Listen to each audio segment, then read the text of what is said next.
Welcome to today's Conversation podcast. Today, I'm privileged to host one of distinguished Zambians from the diaspora that has done so much, but you may not have heard about him, but many, I think, who listen to radio and TV must have.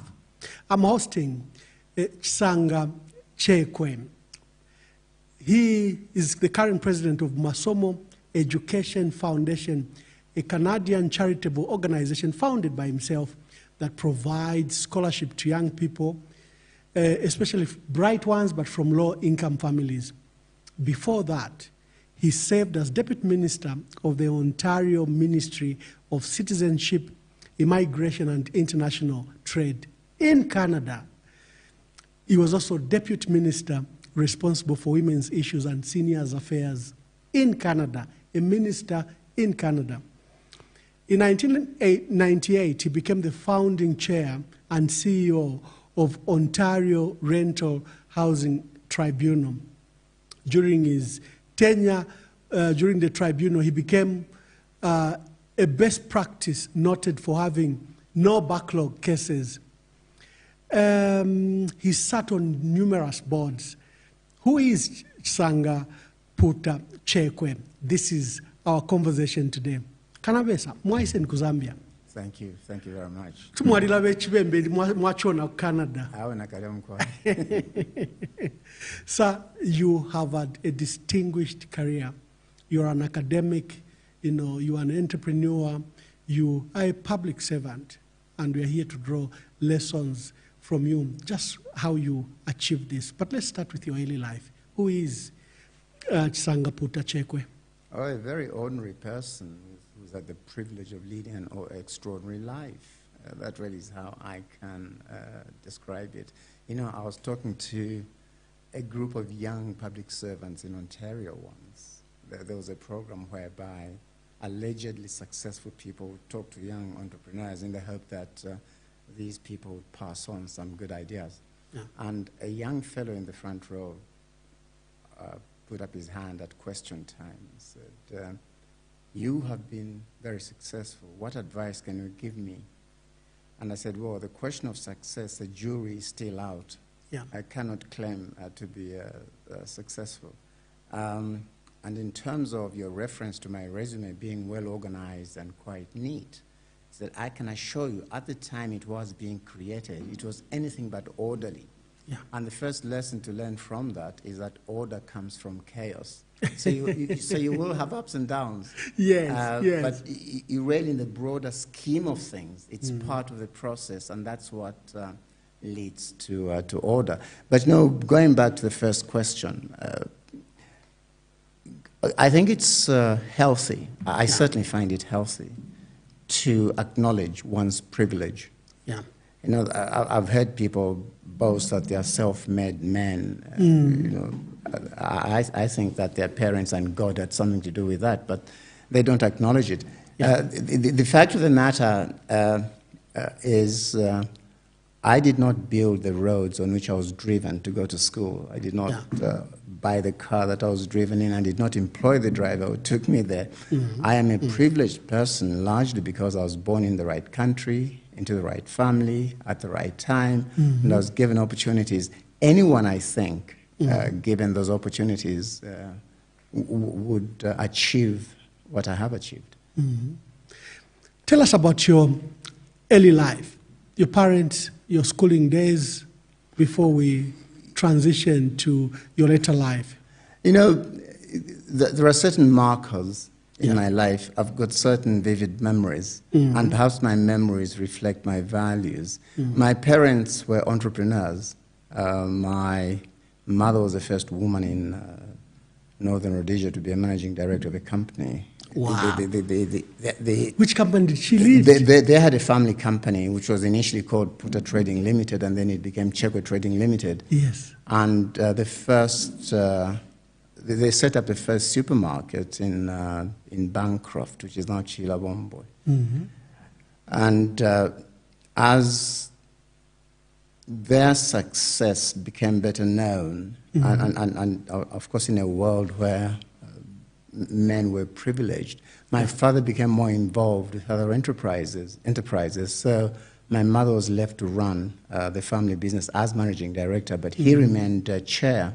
It was about that time, this is before independence, yes, that my father became the director of Rhodesia Railways. Zambia did not have its own rail line. Yeah, yes, that's right. Yes. And he would fly to Bulawayo, I think, once every month. He had a few incidents there that are quite amusing, based on his pigmentation. Yes. And, for example, at one point, his secretary, who of course was a white person, had booked him into a hotel in Bulawayo. I can't remember whether it was Mikos or whatever. Yeah. And she would call the hotel and say, Mr. Puta is coming. They wouldn't say Mr. Puta. That's right. So Mr. Puta showed up and was very much a black man, an African. Black person. So there was a hoo-ha as to whether he could be accommodated or not. I don't quite remember if he got accommodation that night, but subsequently, Rhodesia. Yeah, because Zambia was but this is before independence, but Zimbabwe got independent far much later. Later than Zambia, so the situation was a bit worse there from a point of view of race relations. So my parents really were pioneers, and they instilled in us a sense of discipline. Your mother also was a nurse. No, my grandmother. Your grandmother? My grandmother was the first nurse in northern Rhodesia. Wow. But before my friend Sakwiba jumps in, yes. she wasn't a registered nurse. Yeah. That happened many years later, and Sakwiba's mother was the first registered nurse. But my grandmother was the first nurse. Yes. And she worked at Lusaka General. And in the days when the British government was keen to demonstrate how beneficial empire was to northern Rhodesia, they appointed her as the governor's nurse. Wow. So she would be driven from Lusaka General to a government house, which is now the State House. Yeah. And she misunderstood the symbols, you see, because she was driven in the governor's car. The guards were instructed to salute the car, and she went to a grave believing they were saluting her. She thought she was salutable. That's right, yeah. Yeah. And your schooling? My first adventure at school was in Bancroft, Chilabombwe, Luvengele. Oh, but briefly before you got to school, your father was also instrumental in now transitioning after independence, Zambia Railways from Northern Rhodesia Railways to Zambia Railways. From Rhodesia Railways. Yeah, from Rhodesia Railways. Yeah, to Zambia Railways. What had happened, of course, in '65, Rhodesia declared UDI, and that made things very difficult. And Kenneth Kaunda, who had been to school with my father, they were childhood friends, although they fell out later on in life as power got to President Kaunda's head. Kenneth Kaunda asked him to plan the transition and to identify assets that Zambia could have taken away from Rhodesia Railways into the new Zambia Railways, and that was done.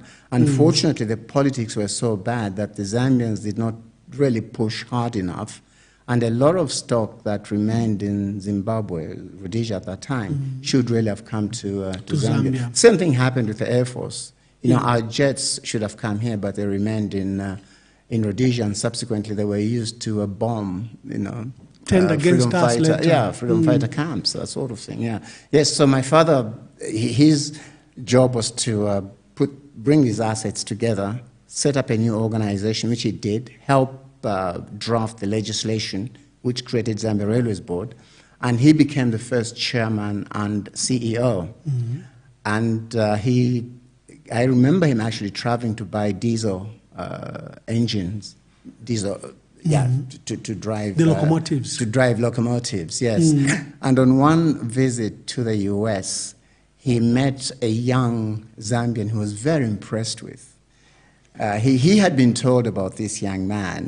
There is a chap from, at this point, Zambia was independent. Yeah. There is a young man from Zambia, and he's doing engineering, and you should meet him. So he arranged for this guy to come to his hotel. Yeah. And they chatted, and then eventually says, look, I'm going back to Zambia, but the moment you come back, I want you to call me. Yeah. The young man came back to Zambia and wanted to call him, but was discouraged. Someone said to him, well, that's... you can't call the chairman, the That's CEO. right, that's an important man. He was in the newspapers a lot. Yeah. And, he might not even remember the conversation that you had. But another person said, look, I know Mr. Puta. If he told you to call him, call him. And the young man called, and my father's secretary, who was a Zambian of Indian extraction, her husband was a prominent lawyer in Kabwe. We knew the family reasonably well. So she said, she shocked him by saying, we've been waiting for your call. Wow. The young man in question is Anderson Mazoka. Oh, wow, because Anderson Mazoka also became CEO, Zambia Railways director. And that was my father's dream.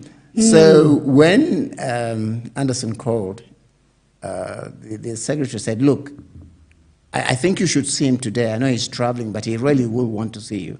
So he came in. This story was told me by Anderson rather than my father. I had a very close relationship with Anderson for that reason, because my father really looked upon him as a son. So the secretary says to him, you really should come in today if you can. And Anderson did go in, and they chatted for about an hour.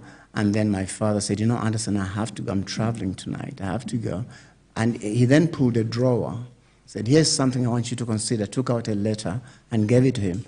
That was Mr. Mazoka's appointment to Zambia Railways. It was done already. It was waiting in the drawers. Yeah, my father was determined to have Anderson in Zambia Railways. Yeah, and Zambia then became independent. We were setting up most of the institutions other than the ones we inherited, such as the University of Zambia. Your father played some role. Yes, I recall as a child when friends came home.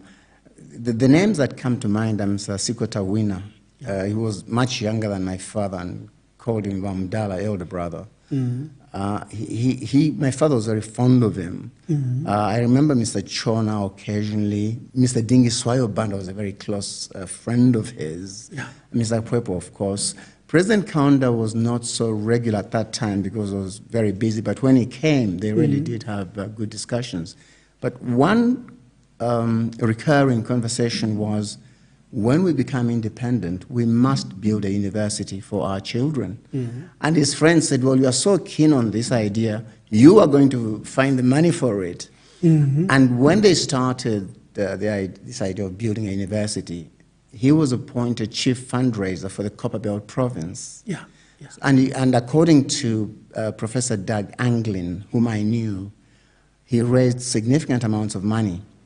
But in addition to raising money from the public, he committed his own businesses to paying a certain percentage of the revenue to the university. His personal money. His personal money, yes. He really was very keen. Of course, the irony of it all is that none of his children ever went to the University of Zambia. Yeah, you went to other universities. So clearly, like you were saying, you were a privileged child. Yes, I am.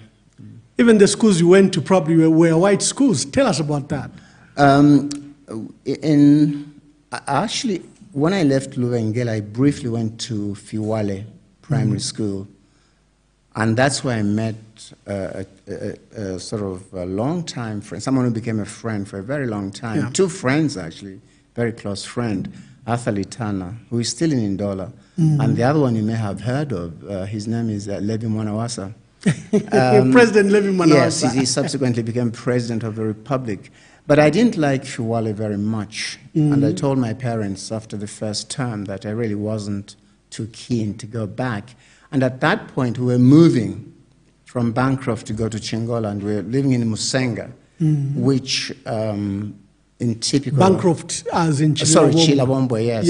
Yeah. And we moved to Chingola, Musenga in particular, and in typical colonial arrogance, Musenga had been designated as a European area, you know. And in fact, there was a petition by a woman called Mrs. Higgs to prevent us from buying the house. Wow. Because she thought it was a white area. It was a white area. Ironically, her son, Philip, ended up in my class, and we became very good friends. Philip and I. So children tend to overcome these things, I think, more quickly. But what happened there was, this is before independence, and most of the children in the area went to Chingola Primary School. So my parents decided to send me to Chingola Primary School, my younger sister to Helen Waller. And the headmaster was quite enlightened for a sort of product of colonialism. Telford was his name. And on my first day, he didn't allow me to go into class right away. He sat me outside because clearly he wanted to sort out a few issues with the Parent-Teacher Association that was quite alarmed at the prospect of having a chocolate-looking boy, running around the school. So anyway, I overheard this conversation. I just found it puzzling. He was saying things like, "Oh, clever little fellow," things just like a European, trying to persuade them. His father drives a motor vehicle, that sort of thing. So that's how I got into Chingola Primary. I'll just tell you one interesting thing about Chingola Primary.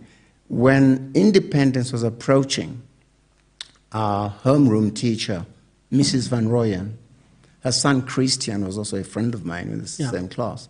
The kids were all taken to assembly. There was a sort of quadrangle there. We assembled, and they were preparing us for independence. And the one line I'll never forget is she looked at us and said, "Children, Northern Rhodesia will soon be independent. That means from now on, you must be polite to Africans." Colonial mentality, like it was just a switch of the mind. That's right, yeah. And where did you do your secondary school and later? I spent a year at Chingola High, and then I went to boarding school at Kabulonga Boys. Kabulonga was a boarding school at the time? Yes, it was. It was called Gilbert Rennie. It was just transitioning to Kabulonga Boys. In fact, I think we started using the name Kabulonga Boys when I was there. I was in William's house. Made great friends there. Hastings Mtini, Harry Maguswi, Bright Mumba, Anamela Njekwa, Fano Chembo. It was quite a lovely time. But the value of Kabulonga Boys is, at that time, it really taught you responsibility. When you arrived, you got 35 credits. And for every infraction, you'd lose a certain number of credits. And you were all right if you went up to 0, but you were automatically gated if you went below 0. You couldn't leave the school grounds. So we did our best to stay at 0. And when 0 was approaching, you started volunteering for all sorts of things in the hope that one of the masters would notice and give you credits, 5 credits a time and so on. It really did teach responsibility, whether in the sense of the credits or in the sense that your parents left a certain amount of pocket money, looked after by the housemaster, and you drew. And you knew you had to have a certain balance at the end of term. So it was a good way of teaching us finance, I suppose, basic finance. The other thing that comes to mind with respect to William's house in particular, I started a newspaper for our dorm. For a dormitory, yes. What did you call it? It was called the Dom One Times. And, Dom One Times. Yes. I think if I really am honest, the idea was to try and put the bullies who were giving us trouble in a bad light, maligned and that sort of thing. But I wrote this thing, all handwritten, and the Dom One Times on top. I then got a friend of mine to pin it at the back of the dome. Later on in the afternoon, I was summoned to the housemaster's office, and I knew it was trouble because you weren't summoned for tea. No, not after you must have done something wrong. That's right, and the housemaster his name was John Nelson. We called him. We had a nickname for him. Dogface was the nickname for it. So I was summoned to Dogface's office, and I knew it was about this magazine. And I remember thinking, well, I'll have to admit to being the editor because I wrote it. Oh, it was anonymous. Yeah, well, I'll have to admit to being the... No, well, I'd put my name on, but we didn't realize someone would report this to the office. Yes. I'll have to admit that, but perhaps I can deny being the publisher, since I didn't pin it at the back of the dome. In any event, I was completely surprised when I got into the office. I saw the magazine there, and I thought, oh my God, this is it. It's 6 of the best at least. And then Mr. Nelson turned to me and said, I don't know if you're trying to cause trouble by doing this, but having read it, it's so well written. Wow. I have decided to give you access to the school Gestetner so you can do this more formally. And that's print it out. Yes, and that's how we started the Williams Times. And since then, I've had an interest in writing. Yeah, you are a renowned publisher. We'll come to that. You've published so many books, and we'll come to that. And tertiary education? Well, tertiary, in the sense of post-secondary, was... I left Kabulonga before my O-levels. The boarding school was being closed, and I also wanted to read dentistry at that time, and the University of Zambia did not offer dentistry. So my parents sent me to a school called Sir William Borlase in Buckinghamshire. It was recommended by friends of their friends. Yes, yeah. yes. In the United Kingdom. In the United Kingdom. I did my O-levels there. I did my A-levels at High Wycombe College. And then from High Wycombe College, I went to Birmingham University, where I did law. Yeah. And as luck would have it, at Birmingham University, I edited the law review. The interest in writing continued. Continued. In fact, we started the law review. Myself, Tony Archer, Jane Bucknor, those are the names. Peter Carr. We started this law review, and I edited it, and it survived for many, many years until, of course, online publishing came along. Yeah. Wow. Did you come back to Zambia now that you read law? Did you come to practice? Yes. I never imagined in my life that I would live outside Zambia. I was completely married to Zambia. I was you can see I've lived abroad for most of my life, but I'm still very Zambian. Yeah. I never imagined I would ever live anywhere other than Zambia. So when I finished my LLB, my priority was to come to Zambia and do the local bar here. And I did that. And while I was in Zambia, I tried for the Rhodes Scholarship. And miraculously, as my mother would have put it, I won the Rhodes Scholarship. So I went back. But my application to go to Oxford was late. So the trust, Sir Edgar Williams in particular, arranged for me to spend a year at London University, and that's where I picked up the master's degree in law. Okay. And when that was finished, I went to Oxford. I still had 2 years of the scholarship left, but I was allowed to do a 3-year degree in 2 years. So I did my philosophy, politics, and economics. At Oxford? At Oxford, yeah, Exeter College. Wow. And you're practicing in Zambia now as a lawyer? Yes, I was very keen, rather keen to come back and practice, because remember, I'd already done the bar when I went to Oxford. So I had a very interesting practice. It was a mixed practice. It was corporate law and human rights. It was a general practice, but the focus was human rights and corporate law.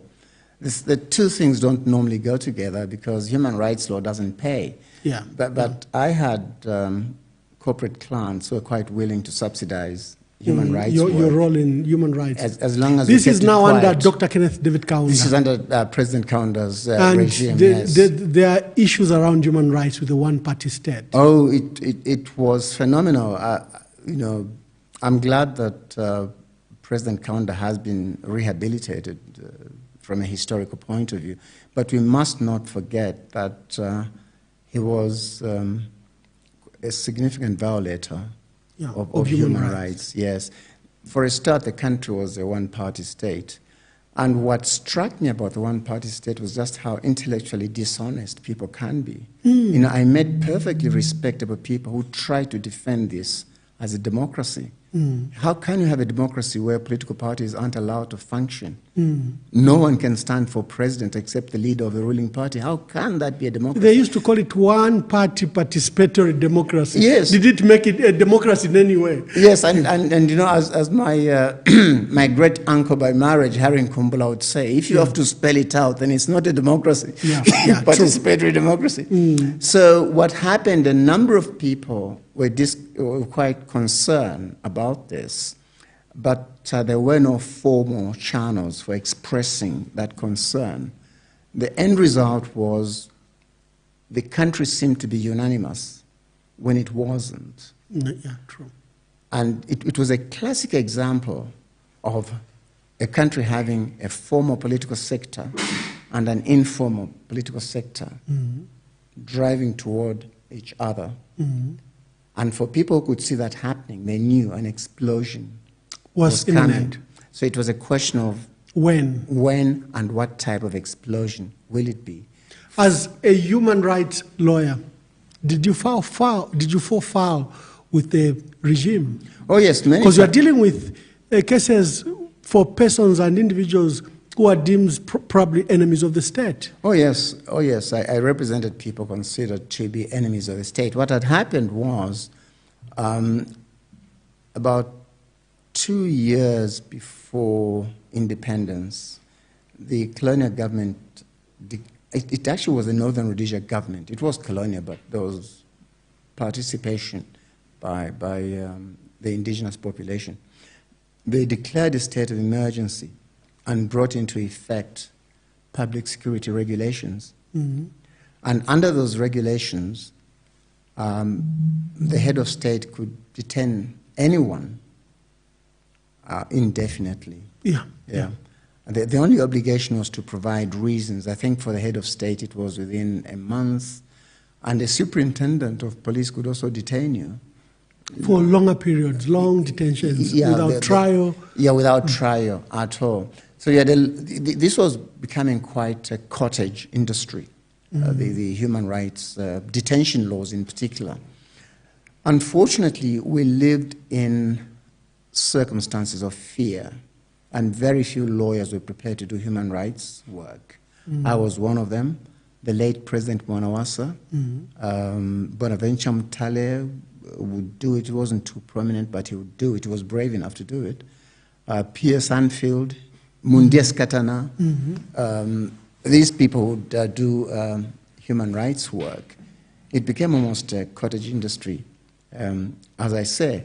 And it was a very, Levi Mwanawasa was also interested in doing that work. It was a very difficult thing to do because with each year, every time we had a victory, the government would change the law and plug that, that loophole. Whichever loophole the court had pronounced itself on. That's right. I mean, we reached a point where you could not even be compensated for torture, proven torture, although subsequently they made an exception if you were detained, I think it was by the president or the police.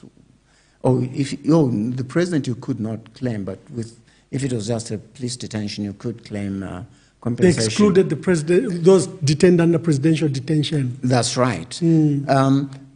So what then happened, because the formal institutions of government did not reflect realpolitik, as you journalists would call it. Because it did not reflect realpolitik, you had an underground pro-democracy movement that was very loosely defined. It had no clear leadership, but we knew who was with us. We knew, for example, that respectable members of parliament like Mr. Arthur Wina, Mr. Mwanakatwe, Mr. Kayope, respected figures like Emmanuel Kasonde, obviously Valentine Musakanya, considered the leading intellectual at the time, were with us. The shock for us was when we discovered that Edward Jack Shamwana, the Attorney General, he wasn't the Attorney General. At the time. He was a leading private practitioner. He was the owner of Shamwana and Company. I was shocked to find that he was, a pro-democracy person. Activist. And it was informal, but I think it was brilliantly done because you had the visible opponents, Sikatana and people like that, and then you had the respected people who nobody would suspect. And Edward Jack Shamwana was such a figure. One of those people. Yeah, he was later accused of and implicated in the treason case. Yeah. Your professional practice, and I want with you to quickly transition to review the presidents because of your immense wealth of knowledge and interest. You are one of the few Zambians and Africans who's held high governance positions, such as a minister in Canada. So first, let's speak to your professional life. Then we review our presidents, who you think, what they did, what could they have done better. We come to your books.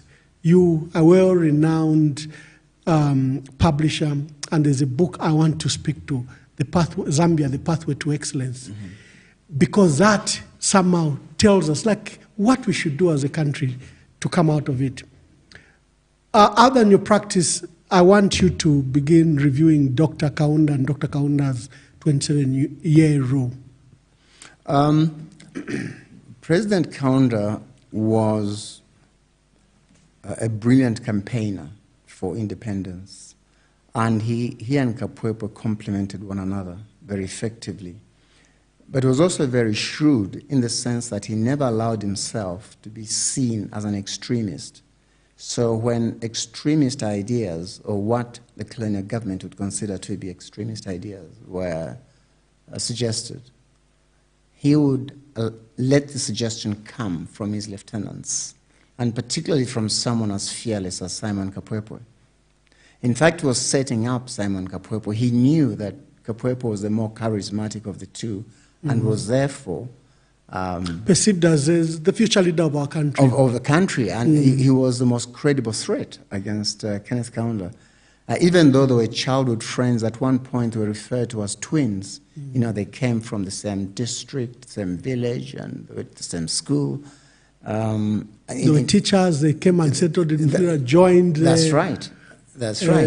But by the independence struggle. That's right, but by casting Simon Kapwepo as the more extreme of the two of them, the settler community was more inclined to be comfortable with Kenneth Kaunda.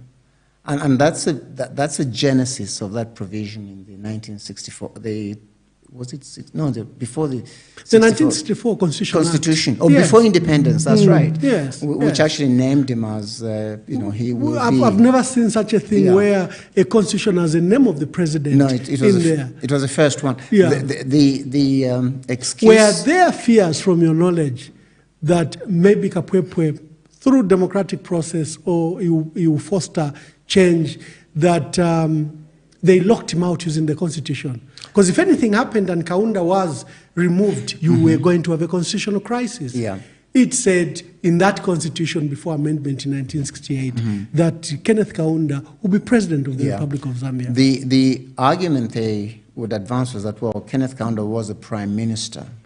And therefore, so they wanted to guarantee the transition. It's a natural elevation, I suppose, from prime minister to president. That was the excuse they gave. The other excuse being he's a leader of the largest political party.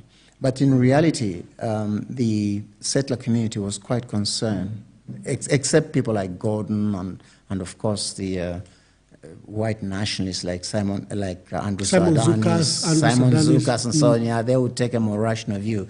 But apart from that, the white settler community was very concerned about Simon Kapwepo because they understood he would have a different idea of development than President Kaunda had, or President Kaunda allowed to take place. I had an interesting discussion a few years ago with Kanubai Patel from Muflira, who actually had been a UPP detainee at one point. And he explained to me the difference, differences between Kaunda and Kapwepo. And he boiled it down to this. He said Kapwepo wanted a bottom-up development. Yeah. So Simon Kapwepo, for example, would have promoted and supported sort of tannery industry in Southern Province at the village level. Yeah. That sort of thing. He wanted the basics and then to grow upward, whereas President Kaunda was more impressed with mega projects, That would be the difference. Yeah. Yeah, yeah. And the reign of Dr. Kaunda for 27 years. President Kaunda's huge mistake was to assume that the skills needed to fight for independence were the same skills needed to manage an economy. The two must be different. The two are very different. In fact, with the benefit of hindsight, at the very most, President Kaunda should have served for 5 years. He should have seen himself as a transition figure from colonialism to independence, and then let other people govern. If he had done that, we would have had many, many more presidents than we have had, because he would have set the precedent that you are not in the office forever. Yeah. And we had so much talent in terms of presidential leadership when Kaunda took power. It wasn't just Simon Kapwepwe. You had people like Elijah Mudenda, who were immensely talented. You had people like Humphrey Mulemba, who was such a nationalist that until very late in his career, most Zambians did not know which part of Zambia he hailed from. Yeah, true, true. And these people would have had a chance to govern had Kaunda stepped down early, and we would have taken change of government in its course. Yes, as natural. So that was the first mistake. He assumed that because he had been successful at prosecuting the fight for independence, and he had been very successful. I think he was just a brilliant campaigner for independence. He assumed that because of that, he would also be a very good leader of an independent republic. Well, governing an independent republic requires common sense, yes, which you also require for prosecuting the fight for independence, but it also requires a knowledge of economics, a basic knowledge of economics. It requires sophistication in international diplomacy. It's not enough to simply to make your case by crying, for example. You actually have to make a cogent argument. And that's where his skills became a bit soft. And it was rather emotional. I'll give you an example. President Kaunda genuinely wanted Zambian children, as many of them, possibly all of them, to have the kind of education I had. He would have wanted them to go to Chingola Primary School, which you were talking about a moment ago. So he comes into power, and you have schools like Chingola Primary, Frederick Nab, at primary level, Nkana, and all these, Riverine, all these schools. And they charge a fee. They're government schools, but they charge a fee. My school charged £8 a term, which is a significant amount of money. Expensive. Comes along and says, Zambians cannot attend these schools at that fee. So he says, we're going to slash fees by 50%. It becomes £4 a term. And then within a year or two, he says, we are going to abolish fees altogether. It will be free education. Free education. And what happens is the extracurricular activities disappear. Specialist teachers disappear because there is no revenue to pay them. Playing fields cannot be maintained. Some schools struggle even just to get a coat of paint. The standards, in other words, goes down. Instead of having... There's a huge argument currently, and I'm glad that you had that experience. There's a huge argument about free education in our country. How should that be done? Is it possible? Free education in the sense of free education? Well, of course, in reality, there is no such thing as free education. But the politicians of all political stripes like to use the term because it gives the impression that they have brought something to the people that the people have not earned. It's part of the largesse of government. But from your experience, that means it undermines quality education. Well, just to finish the free education point, someone has to pay for education at the end of the day. And education is expensive, and you have to acknowledge that it is expensive. There is only one thing more expensive than education, and that's a lack of education. I like that. So, because education costs something, a nation needs to get together and say, how are we going to finance this? Understand that there is a cost to it. You cannot wish the cost away. You cannot, for example, say the maximum fee at the university to study medicine is going to be $3,000 per annum. when in fact the real cost is $20,000 or $30,000. Yeah. You have to acknowledge the real cost if you are going to have the quality. And then you decide how you're going to pay for it. Yeah. And even at secondary school, high school, and primary school, the cost must be acknowledged, and then you decide how you're going to pay for it. Now, you asked specifically how I would handle it. I don't think I would have a blanket policy of free education from tomorrow, because what that could result in is in schools where you had 30, 40 pupils to a teacher, you'd end up with 70 or 80, with no corresponding increase in resources. Such as more teachers, more classrooms, that's right. More educational materials. That's right. Extracurricular activity, which is so important. You know, so I would avoid this blanket prescription free education for everyone. One of the things I would do is I would look at the best performing private schools and I would engage them, and then I would make a proposal to them. You are private schools, but government will give you a grant of X amount of kwacha, X million kwacha. Every year you're going to get this grant, as long as you maintain this standard and you continue to produce excellent graduates for our universities. But there is a condition for you getting that money. You have to provide 20 scholarships to children from low-income families. Yeah. That's how you redistribute that population. See, that way you avoid the congestion, but you do something much more important. You give a chance to children from low-income families to attend that kind of education. To attend high-quality schools. And that way you mitigate the likelihood of class privilege. You know. You make the society... You blur the barrier, Yeah, that's right. You level the playing field. That's one way to do it. The second way to do it is to look very broadly at the challenges a country faces. And one of them would be rural-urban migration. How do we stem this? Well, one way to stem that is to take rural centers, not necessarily the capitals, so it's not necessarily Mongo or Kasama or Chipata or Choma, but second or third towns in rural areas, and the remoter the area, the better. So you identify these areas and declare them development zones. What you then say is, all children attending schools in development zones will go to school for free. They'll not pay anything. But there will be a charge in urban centers. That acts as a disincentive for many to send children away at congested cities and towns. That's right. And also it even arrests the rural urban migration pattern itself. Because one of the reasons people go to urban areas is to access good schools. So if you have high-quality schools in rural areas that are free from the point of view of the user, the child, that takes away one reason for going to the urban areas. Now, how do you finance those schools? In addition to the regular budget, you finance them from the fees you're collecting from schools in the urban areas. So the government fee-paying schools, if you like, subsidize those where they pay nothing. Those where they pay nothing. So those are just two ways in which you could achieve the same thing.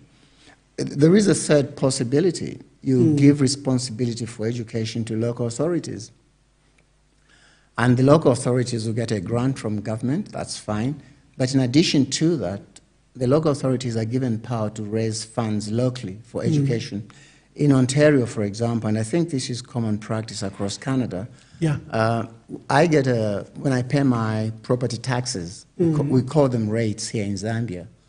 In Ontario, they're called property taxes. When I get my property tax bill, there is a certain amount that goes to regular property tax, and then an identifiable amount that goes to the support of public schools. But our schools, our education is free from the point of view of the pupil. In fact, we pay for it. through other ways. Through other ways. Whether you have children at the local school or not, you are going to pay that fee. And the rationale for that, people argue and say, well, I don't have any children, so I'm not benefiting from this. Why should I pay? The answer to that is you benefit by living in an educated society. You can't take that away. Yeah. You cannot. Frederick Chiluba, what are your thoughts? I thought that Frederick Chiluba, may not have been ready for prime time, but he came into power because the country had it with a one-party state, and he was the most visible of all the aspiring presidential possibilities. And thirdly, he had not been a member of UNEP. That had a cleansing effect, and it gave him, at the time, it gave him credibility. But even though I say he may not have been ready for prime time, he was a quick learner. I remember engaging him, and I remember being quite impressed at how quickly he caught on to economic concepts and ideas. And I also give him credit for being brave. You will remember that foreign exchange was like God in Zambia. Yes, it was. Yeah, and Frederick Chiluba said, it was so rare to get US dollars, you couldn't get them. You couldn't get them. Even when you applied, you were in a long queue. That's right. In fact, you could only get it from the black market. Even there, you didn't know if it was genuine or not. Well, those of us who were supported by our parents at school in England, lived in poverty most of the time because our parents would place the kwacha with the central bank. Central bank puts it in a pipeline of payments. Yeah, and they'll be on a queue. And they'll be while you're waiting for your fees. That's right. Which never arrived. Which never arrived. It was a horrendous time. So, given how much we worship foreign exchange, here comes this government led by Frederick Chiluba that says we are going to abolish exchange control. I think 7 out of 10 people that I spoke to said this cannot last.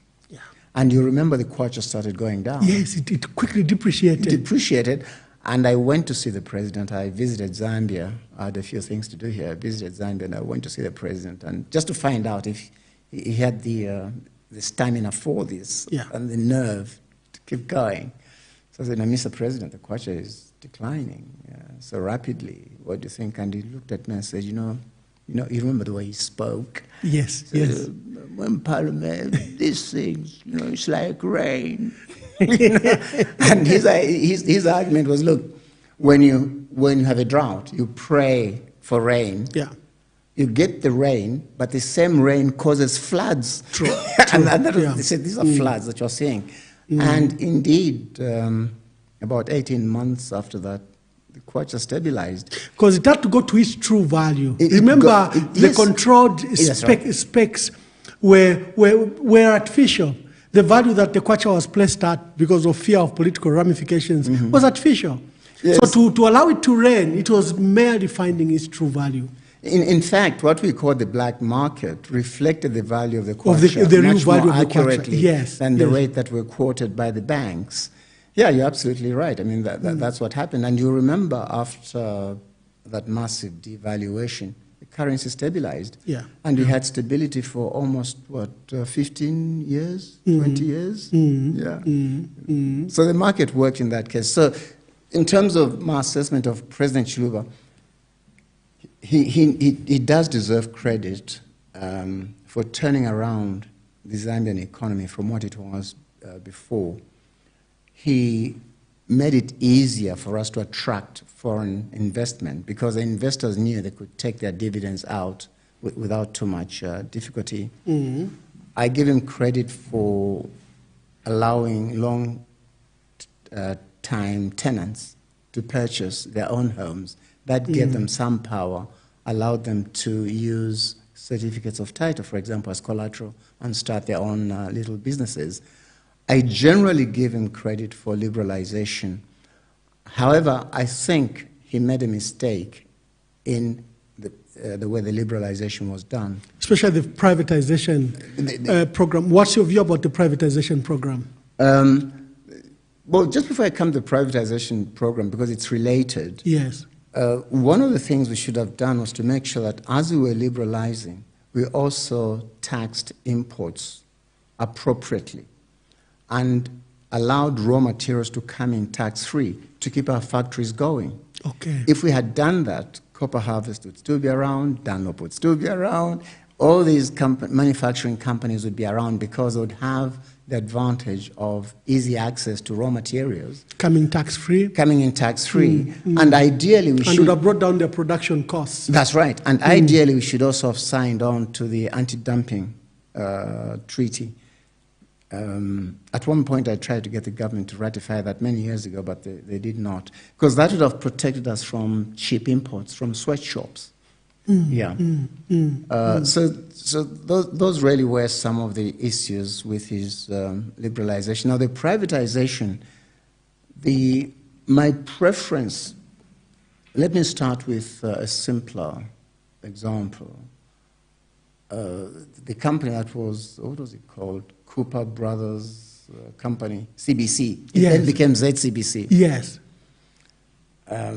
I suggested to some of our government leaders, I said, look, it would be a travesty if we were to import expertise to run supermarkets in Zambia. And I gave the example of your parents ran a supermarket exactly. From the 50s and 60s. That's right. I give the example of my father, the Mwensos, the Chilakas, the Nekairos, and all these people who ran supermarkets in the 50s and 60s. We have that expertise. So it would really be a step backwards to bring in foreigners to buy these supermarkets. So the question was, well, what would you do? I said, well, what I would do is I'll take each branch of ZCBC and NIEC. And the stores, yes. Yes, and talk to the managers. I'll say to them, look, are you interested in buying this company? It's going to be a separate company, and you can own it.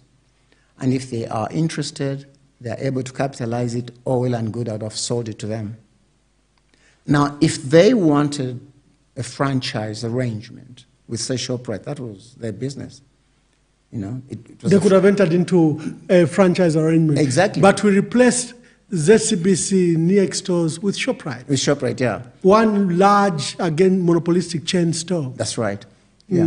So, if these people wanted a franchise, as you say, they could have had a franchise, but the company would have been remained Zambian. Yeah. So that would have been my approach. Now, the mines are a different story in the sense that the amount of capital required is very large.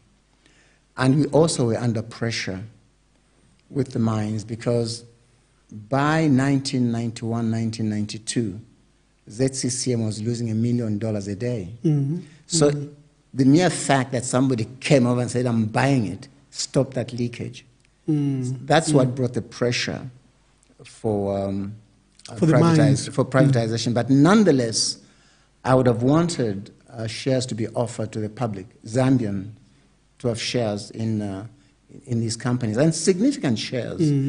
We may have had to concede management to foreign investors. That's all right. But significant ownership should have vested in Zambia and Zambians. In Zambians. The other thing that we should have done better were the development agreements. Nothing wrong with the development agreements as such, although I think the royalty tax had, 0.6% was a bit low. But nonetheless, so that's one detail. Because, speak to the development agreements. What it did when we sought the mines, the agreements protected the new investment. That's right. On how much they could buy power, how much taxes they could pay. So, some were even shielded from environmental damage or commitment to environmental repair. And then for people that grew up on the copper belt, for a shock for them, is that the community service that the mines used to provide was taken away from the mines. It became a responsibility of the state. Well, were the incentives, that would be my questions, so far against the country? I'm not sure that was the case in every situation. The point about the development agreements is that Zambia actually had excellent advice. Yeah. I don't know why we didn't use that advice. Yeah. But we signed these agreements voluntarily. and we tied our own hands. So my position on the development agreements has always been, we signed them, we must honor them. True. Because if you breach them unilaterally, as we did, it gives you a bad name in the market. And you remember we wobbled for a while after 2008 in terms of attracting new investment, and we actually saw a decline in exploration companies. And everybody was pointing a finger at the development agreements. You cannot trust this country. We were lucky. Yeah, because what you're talking about is in 2008, Magande says, no, I should introduce windfall tax. Yeah. And he says, although there are these agreements that are 20-year-old and they might expire, they haven't expired. He literally then had to cancel to introduce the windfall tax. Yeah.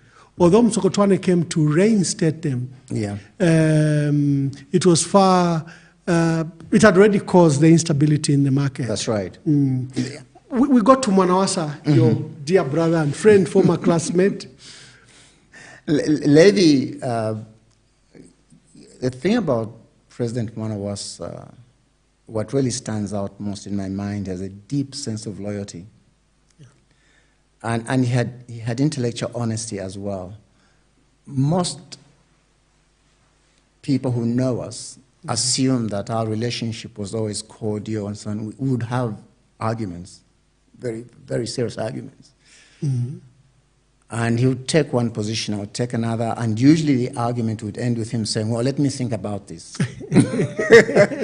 And he would go away. And he had a tumultuous presidency. Yes, it was tumultuous. Did you use your friendship to advise him regularly? Yes, and that's where my point about loyalty comes in. Each time I called State House, one of two things happened. Either President Mwanawasa picked up the call himself, or a message was taken down and he called me back later. Wow. And I found out later on that he had instructed his staff that if my friend calls, let me know. Ah, wonderful. Yeah. Wonderful. Yeah, so presidents, in terms of my relationship with him as president, the starting point is the General Assembly, United Nations General Assembly in 2001. Or the first 2002. 2002, sorry. Yeah, because he was elected in 2001. He was elected. The elections were held in December. That's and he became president literally, I think, January 2. That's right. Yeah, that's right. 2002. You're quite right. He stayed at the was it the Prince? He had, was that the hotel in New York? Yeah. Either Adolf Astoria No, it wasn't Adolf. The name just escapes me. Yeah. In any event, he called me. I was in Canada, and I flew into New York to see him. And he said, you know, when I became president, you're the first person I thought of. Yes. So I thought to myself, well, our arguments had taken effect. Yes. And then he told me the basic challenges he had. At that time, Anglo-American was selling. We're pulling out. Pulling out, and he wanted me to help him find a replacement for them. But I took the opportunity to advise him and say, you know, Mr. President, my advice to you is have an independent network of advisors, of people you trust, who are not in government. And who are not looking for anything from you. They're not looking for anything. They're not looking for a job. That's right. That's right. And I think he did that because he would call me just out of the blue and ask me about an issue, and I would give my honest opinion. Sometimes he would take it, other times he would not. But I was happy either way because I had done my job. Yeah. So that was my first advice for him. Levy's weakness, President Mwanawasa's weakness, is that he tended to take on too much. He did not delegate well. Yeah. He wanted to do most of the work himself. He wanted, I watched during his first term as he tried to run State House as a law firm. And then it really brought back memories of his early days as a practitioner, when I would visit his flat, and there would be fouls on the chairs, and he would just be working away. He had huge capacity for work. One time, Dean Mwamba, I sat in the meeting, came to see a former president, Dr. Chiluba. You know, they were patching up after the fallout when President Chiluba was president. And he said, "Oh, Mr. President, by the way, I was seeing your brother just the other day," meaning President Mwanawasa. And he says, "But this is what I told him. Mr. President, you should delegate. You can't have fouls where a guest can't see you. I have to look over you to see you." It demonstrates what others have said about President Mwanawasa, that he wanted to look in every file. He wanted to do the work himself instead of delegating. Because you have so many advisors and then functionaries like ministers who then can help you prosecute the work of the country. And he put too much on paper. He believed in correspondence. I mean, I received letters from him, and I would read it and say, "I only hope that His Excellency is not sending this to everybody." But you know, during that period, you were a regular guest on radio and TV stations with Frank Mutubila or any other host, and you'd give your reflections about the country. Some were not even favorable. How did you manage that, especially when you had direct access to the president? Well, with President Mwanawasa, it was easier than with President Chiluba. President Mwanawasa always understood I was a difficult chap. And you loved your independence. And I loved my independence. And occasionally, he would make a public statement and throw in a line which he knew I would read. And that was an attack on me. But, you know, despite that, I would call him the next day and say, it's just something like, I want to see you the next time you're in Zambia. Yeah. Actually, every time I came to Zambia, almost every time, there was a time when I was driving from the Copper Belt. I thought it was in Lusaka, but he had to go to the Copper Belt, and he was driving, and I saw his motorcade bypass me. So I knew I wasn't going to see him on that occasion. But typically, when I came to Zambia, I saw President Mwanawasa. He gave me leeway. He was a genuine friend. Now, President Chiluba could be sensitive, as you know. I did an interview in which I condemned the idea of a third term. I did not even connect it to him, because at that point, he wasn't admitting that he wanted a third term. But I did say, no, it's very undemocratic to seek a third term when the Constitution is clear that you can only do 2 terms. He was very upset, and we didn't really get on after that to talk to each other until after he'd left State House. And I went to visit him at Savo Road. No, I'm glad you visited him later. President Rupia Banda. You know, President Rupia Banda was very interesting, because I saw a lot of him when he was vice president. Now, I should declare that his first wife was my cousin. So, you know, but he was very accessible and just very likable as a human being. Out of the blue, you get a phone call. Mlam, what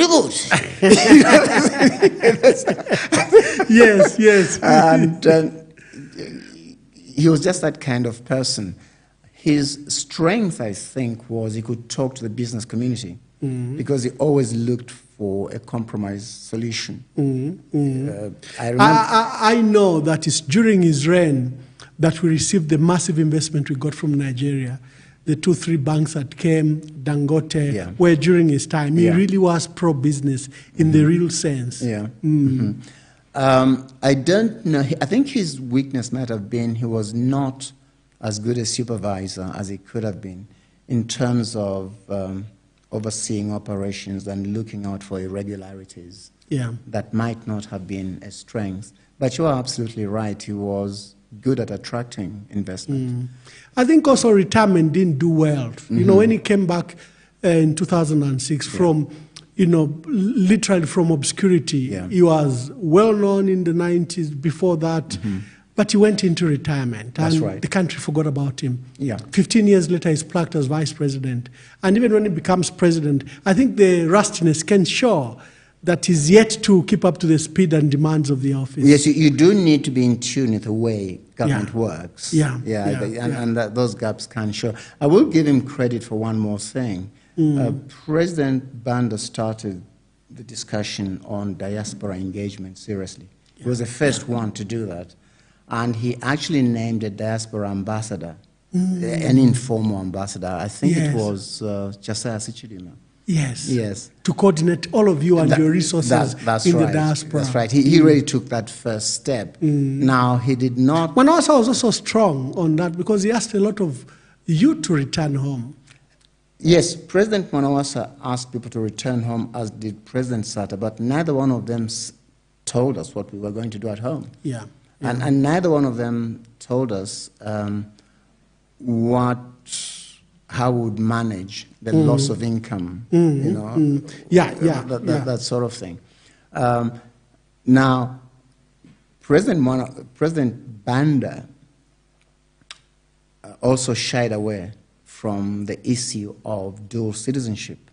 And that was interesting, given how supportive he was of the diaspora. Why is that important, the issue of duality of nationality? Dual citizenship is very important because we live in a global world.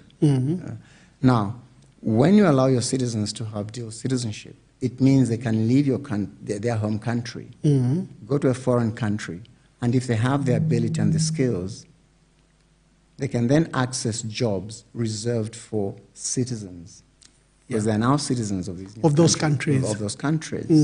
And by accessing better paying jobs, they are able to remit money back to their home country. Wonderful.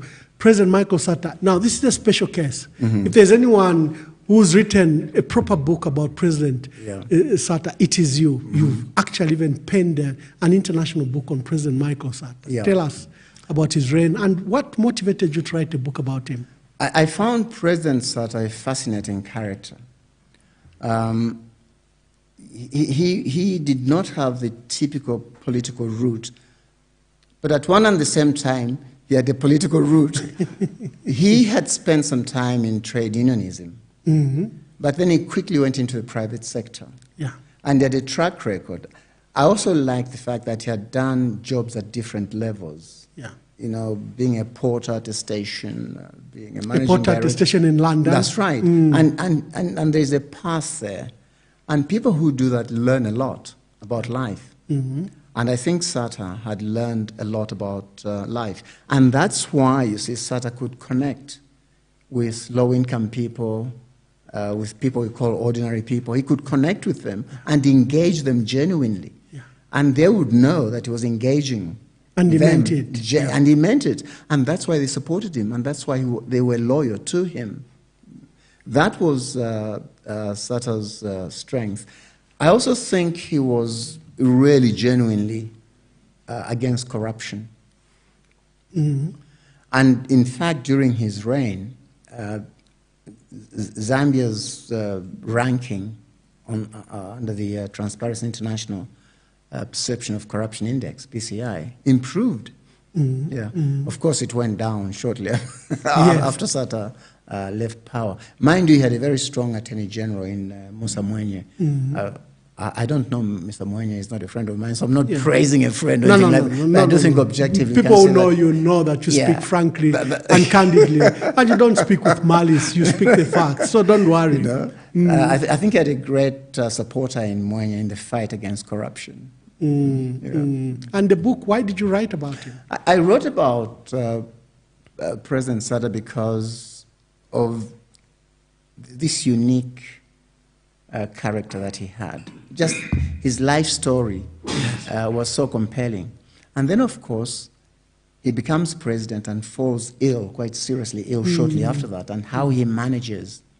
And then he dies in office. I think he was our first... No, he was our second president to die in office. After yes, that's right. But he hadn't done a full term. Edgar Lungu. President Lungu is the only Zambian president I never knew. I've never met him. Although I did speak to him when he was campaigning, he was with a cousin of mine and they called me in Canada. I found him very humorous over the phone call. I thought he was a very accessible person, very friendly, very down-to-earth person. I think he has a certain grassroots charm, if I may call it that.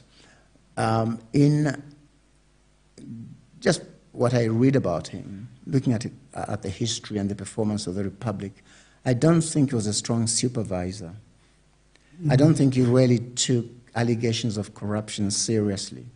And that's why I think his regime was tainted as a corrupt regime. It wouldn't surprise me if he's not as corrupt as we imagine. But, you know, he was a captain of the ship. Yeah. He takes responsibility. And one of the duties of a president is to make sure that everyone in the administration, certainly the people who report directly to him, are answerable and they are obeying the law and they're not engaging in corrupt practices. I don't think President Lungu did that very well. Let's end with not the program, but with the President's review with President Hakainde Hichilema, because I want you then after that to briefly tell us how did you become a minister in Canada. Then we discuss the solution to this country. We are at 60 years. Yeah. What have we done right? What have we done wrong? So, but let's start with the review of President Hakainde Hichilema. You really can't review President Hichilema's record because his term is not over yet. I mean, he could suddenly change tomorrow, you know. Yeah. But you can look at the trajectory. Yeah. What's happened under his presidency, I think it's fair to say Zambians are more conscious of ethnicity than they have ever been.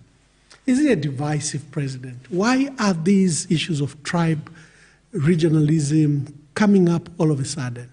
Well, as I have said to him, President Hakainde did me the great honor of inviting me to his home. I think it was in 2020. And I should say to you, I found him to be a very gracious host. Okay. Yeah, you know, insisting on serving me tea himself, that sort of thing. It's the first time I'd met him. But I did point out to him at that time that it was a mistake not to condemn ethnic division.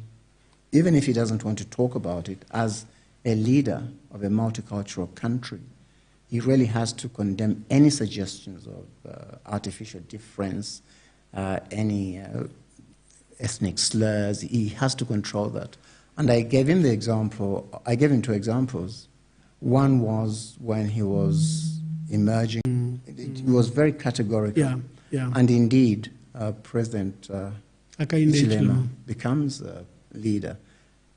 At that point, at the latest at that point, the president should have condemned that statement. Yeah. How was it to set up First Quantum? It's one of the largest copper or mining company in the world now.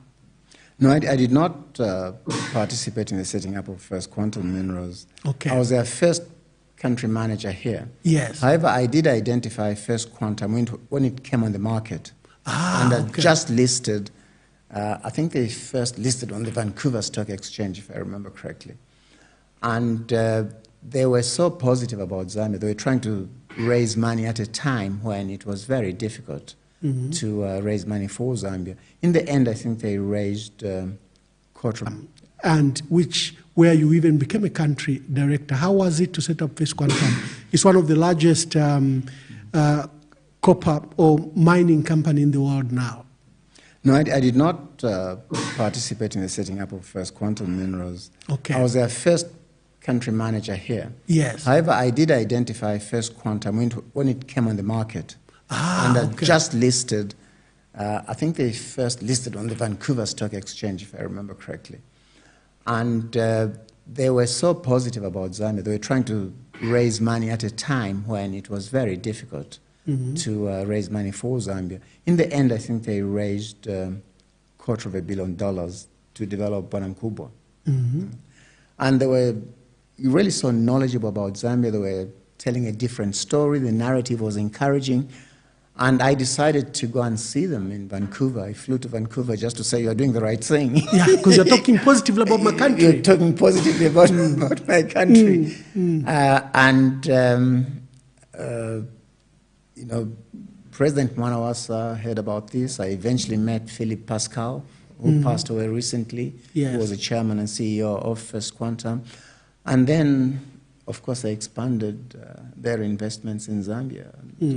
There was somebody else who was supporting them in Zambia, and that was Mr. Lamaswala.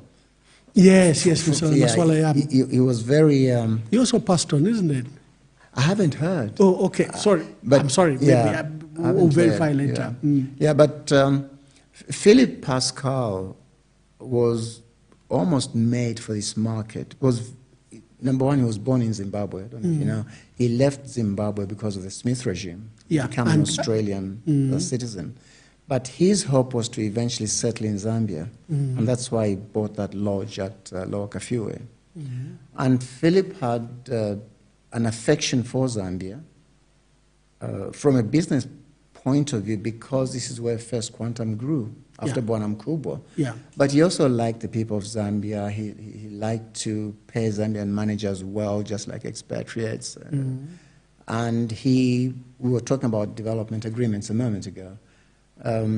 Under the development agreement with First Quantum, disputes were to be settled by arbitration in London. And when the development agreements were cancelled, that was clearly a breach. That's right, a breach. And it was actionable, and First Quantum could have gone to arbitration and made a lot of money. It was Philip who always vetoed that plan. That decision. Yeah, he always said, no, we have to negotiate with the Zambians. We have to work in Zambia. We must have good relationships with the government. Unfortunately, for the most part, his diplomacy was wasted, but I think eventually the company was rewarded.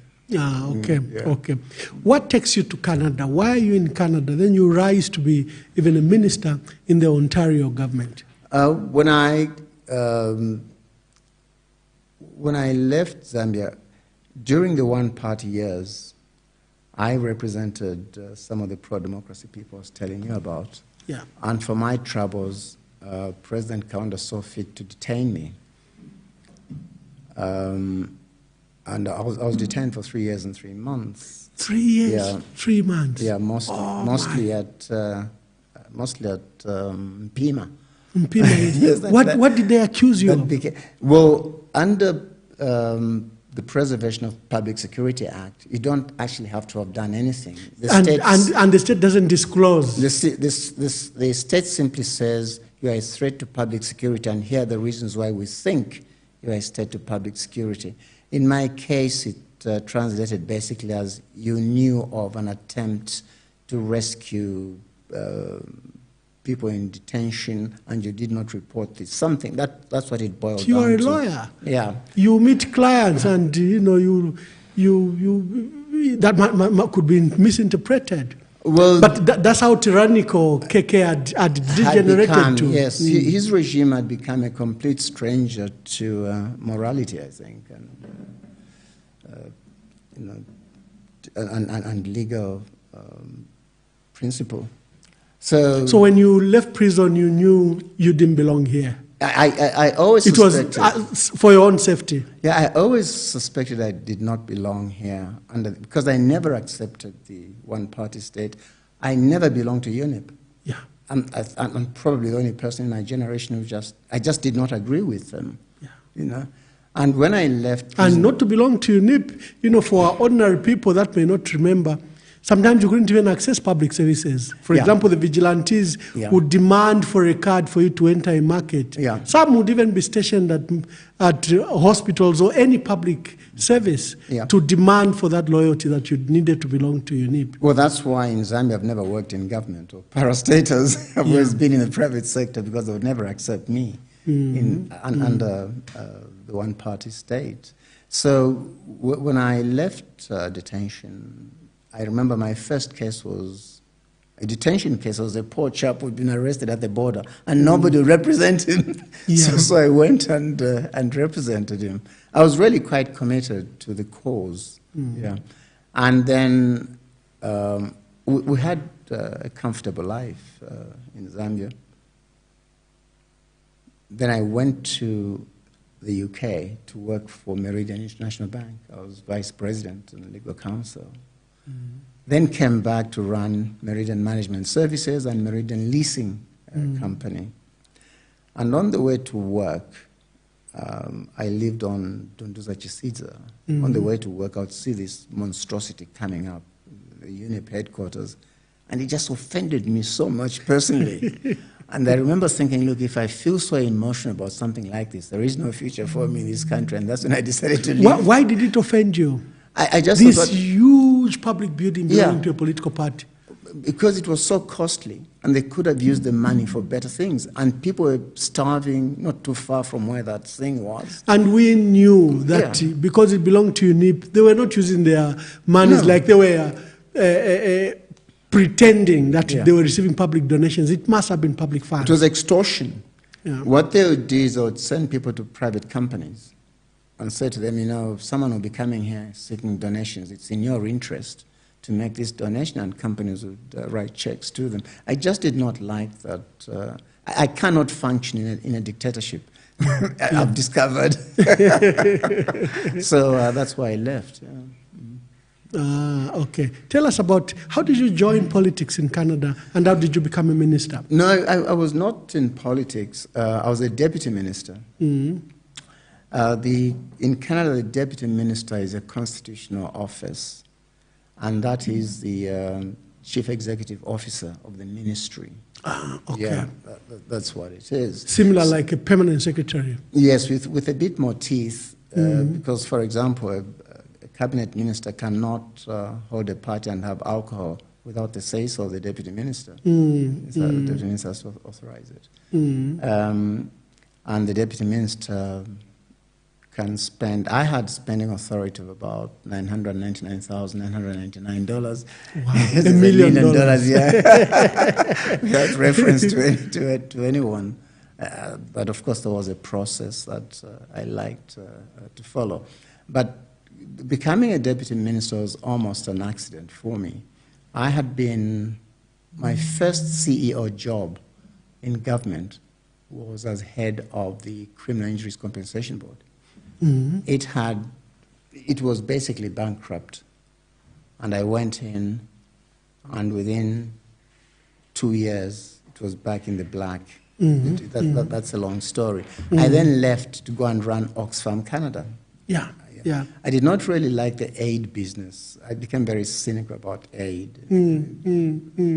It has become an industry. It's an industry. These careerists, you know, who would march into my office demanding a pay raise and that sort of thing. So I left Oxfam, and at that time, the Conservative government in Ontario had decided to take all the landlord and tenant cases out of the court system and create a specialized tribunal. And that tribunal became the largest in Canada. I became the first chair and CEO of that tribunal. We had 72,000 cases a year. And in addition to running it, I also adjudicated. And from there, I went to the Social Benefits Tribunal.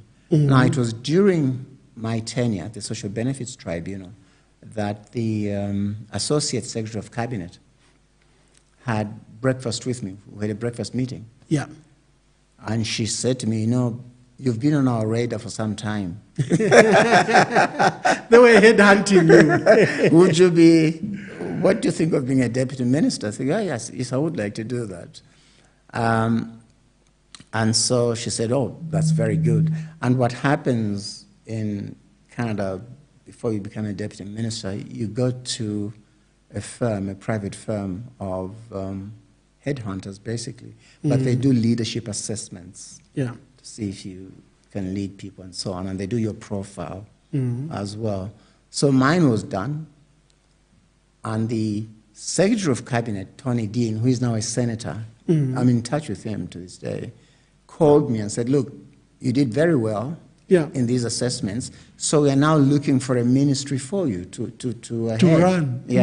And I said, well, how long will that take? And he says, oh, you know, it could be tomorrow, It could be 6 months from now. Yeah. So I waited, but after a few months, I got an offer from First Quantum Minerals as country director in Zambia. The country manager, country manager in Zambia. And then I sort of dilly-dallied, hoping to hear from Cabinet Office. I never heard, I didn't hear back immediately. So I signed the contract. And would you believe it? The day after I signed it, the Minister of Culture came up. So the associate secretary called me, and I said, I'm sorry, but I've just signed a contract to go to Zambia. I said, oh, what a shame. All right, go to Zambia. So I came to Zambia, served as country manager. I did it for a year. My son was having difficulties in Canada, so I had to go back. And knowing I had to go back, I wrote to the new Secretary of Cabinet and said, look. So there's this pending offer. There's this pending. And then, as if it was meant to be, she said, well, that's a very good thing because the Ministry of Citizenship and Immigration, which is the one I'd wanted in the first place, has come up. Wow. Wow. So she said, when can you come to Canada? And I said, well, I'm coming for Christmas. And I went to Christmas. She told the Premier, the Prime Minister of Ontario, she told the Premier, and the Premier sort of cut short his holiday, flew to Toronto, and we met. And he told me what the expectations were. I came back, resigned, and then went to Canada and assumed the role of Deputy Minister. Now, because I had the Ministry of Citizenship and Immigration, I also had the women's portfolio. And I also assumed the role of Secretary General of the Order of Ontario. I oversaw the awards and honors, and the Order of Ontario is the highest honor that you can have. The state can give. That's right. And subsequently, Senior Affairs was added to my portfolio, and briefly also international trade, as you mentioned earlier. So it was a very busy time. I look back now and say, how did I do all that? And how long did you do that? I was the longest serving deputy, 6 years. Wow, wow. And eventually I surrendered. Yeah, you finally left public service in 2015. I'm still connected with them. I was appointed obviously, 2 years ago to the Ontario College of Social Workers and Social Service Workers, representing the government, the public. You've written books, Getting Zambia to Work. You've written about Michael Sata, Cobra in the Boat, Michael Sata. And of course, you wrote about the elections in South Africa in 1996. 94. 94, yes. But you wrote a book about it. But the book I'm interested in is this book, and I'm urging Zambians to buy it. Zambia, Pathway to Excellence. This book, literally, you lay out a plan. We've been democratic. We've been on a development path for the last 60 years. But I guess there are so many mistakes we've made. But there are so many things we could have done better. Yeah. Speak to this book. What are you proposing? That's an interesting question, because a CBC reporter who presided over the review of this book at Mercy College, University of Toronto, asked me, he says, what does excellence look like? Yeah. And I gave him a convoluted answer, but really basically what it looks like is a country where you have high-quality universal education, number one. A country where you have high-quality universal health care. A country where you have food security. If those three are the development priorities, everything else will fall in place. That is excellence. Now, this is a well-endowed country. It's a rich country that's poorly managed. That's been our issue. It's a rich country that consists of poor people. That's a paradox. Let's look at some of our contradictions. On the one hand, we have high levels of unemployment, a lot of people unemployed. We have a shortage of skills. Okay? On the other hand, we have a lot of work that needs to be done, ranging from cleaning cemeteries, collecting refuse, painting buildings, growing food, looking after patients, teaching children, you name it. Lots of work has to be done. And we export skills. That's a contradictory state to be in. What we need to do is to convert that work into jobs and then make the environment receptive and accommodating to skills so that we will never stop completely exporting skills, but we can retain more of our skills, and also we can even get back some of the skills that we have lost. Now, how do we do that? You need to democratize the economy, not just the political space. You democratize the economy, and you need to indigenize technology. Speak to those two issues first. Democratize the economy, what do you mean? Democratizing the economy means you level the playing field so that the chances of a person from that class of people, that region, that family, being successful are high, regardless of your background. You can be successful. You should not be held back. In other words, you have many, many more people participating in the economy, creating wealth, creating jobs, and doing real jobs. And you'll know that you are getting there the more your public service shrinks. There are interesting studies that you'll find quoted in that book. Yes. That show that there is a correlation between the size of government and prosperity. The bigger the government is, the less prosperous a country is likely to be. We have one of the largest governments. Yes, and top-heavy. I'm glad you bring that point up. The core civil service in Zambia is 200,000. That excludes army, police, and people. That's a core civil service. Zambia is smaller than Ontario. It's just over 700,000, or significantly over 700,000 square kilometers. Ontario is over 1 million square kilometers. It's far larger than Zambia. Far larger than Zambia. And the Ontario civil service... What's the population of Ontario? Population of Ontario is about 15 million. So it's comparable to Zambia, but the civil service in Ontario does more transactions than the Zambian civil service. And how many are they? 60,000. Wow. Now, this is what happens if we were to reduce our public service by 100,000. It would still be large. But that act alone would save us $1.1 billion every year. And I remind you... Why do we have a bloated civil service?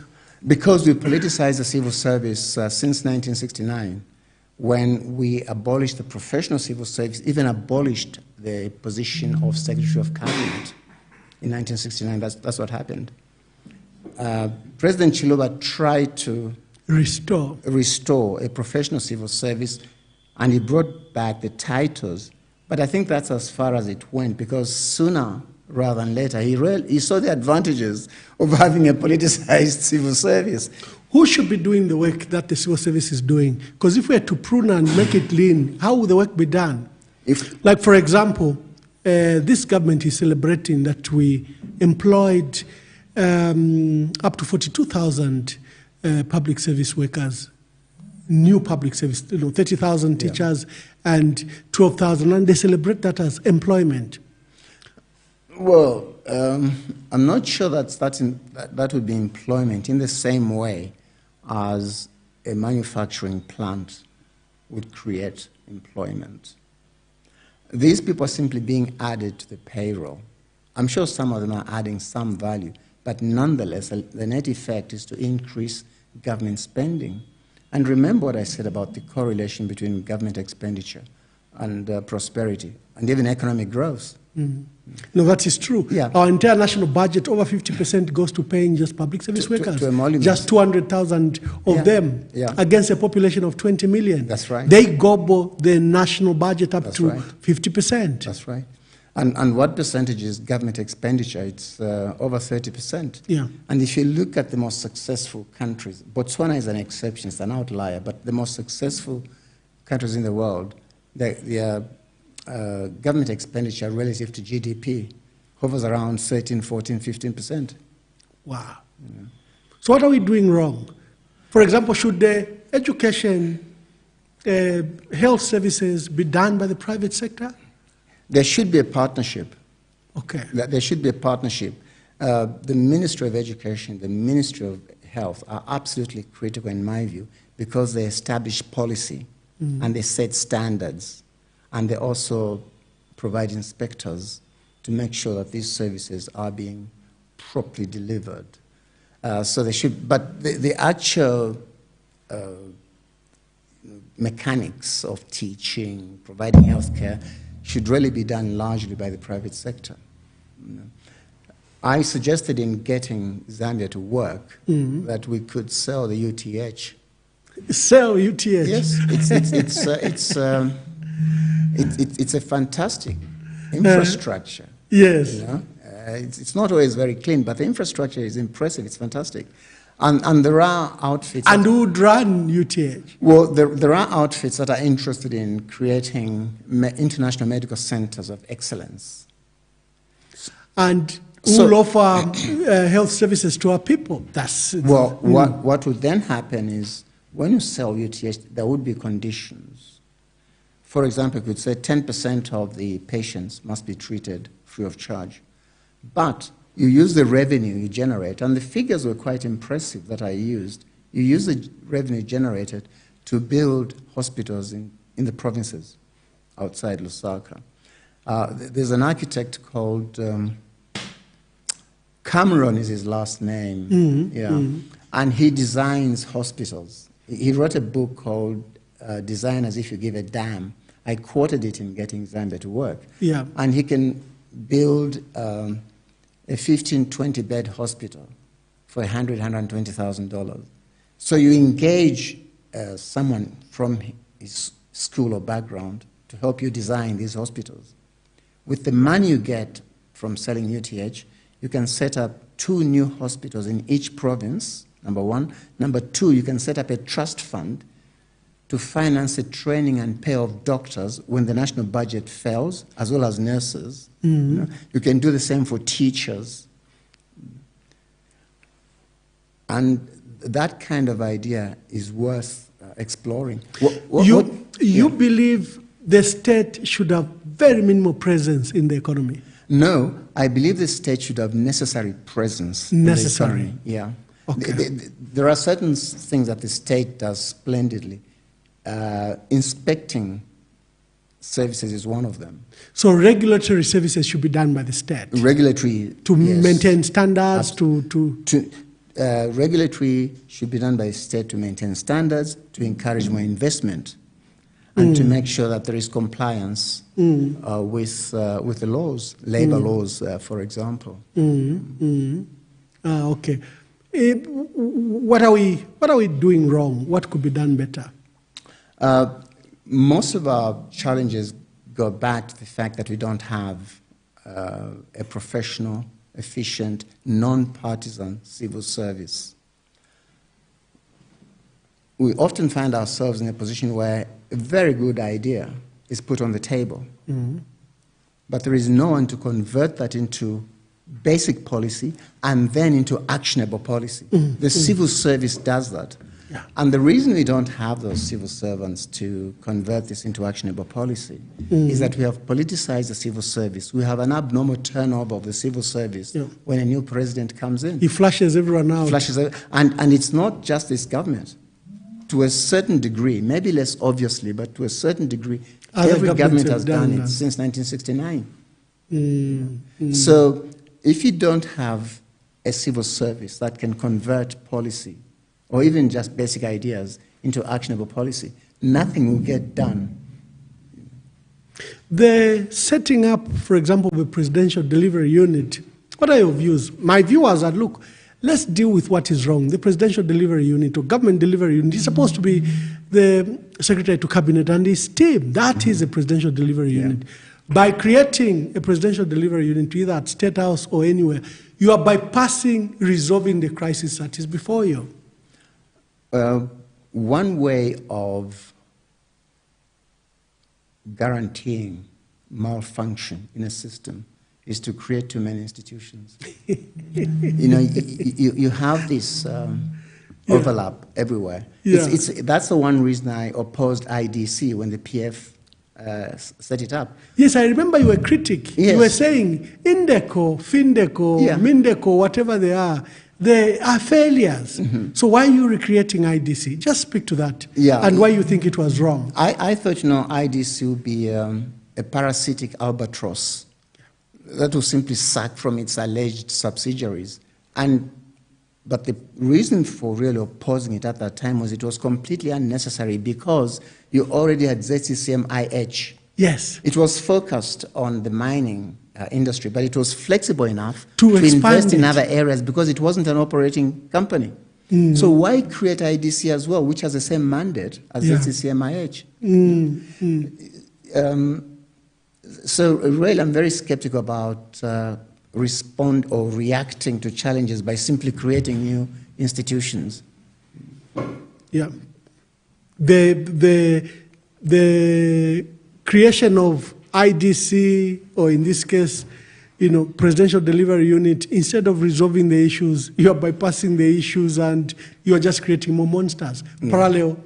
It's like the black market and the main economy. The reason the black market exists is because something in the economy is not working. Otherwise, if you resolve what is there, the black market disappears. That's right. Yeah. What we must focus on is ensuring that the public service, or the civil service as we call it here, is the custodian of the long term. Yeah.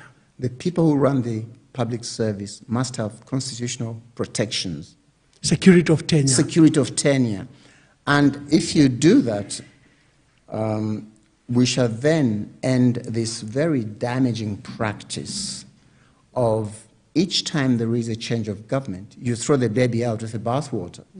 Now, there are many good policies, I'm sure, that the UPND will introduce. But when there is a change of government, they'll be thrown out. The next government will instinctively just throw them out because they don't like the predecessor government. Now, if you had a professional, non-partisan civil service, they will take that on and they will explain. And with security of tenure, the ministers will listen to them. Yeah, they'll tell this is a good thing. This is a good thing. It has done 3 years. It's remaining with 2 years. Allow it to run. Allow it to run, yeah. I'll give you an example. When I was, you mentioned the Ontario Rental Housing Tribunal. The Ontario Rental Housing Tribunal was criticized by tenant advocates for being too efficient. It's unusual to accuse the government agents of being too efficient. You tended up to be very efficient. But because we did not have a backlog.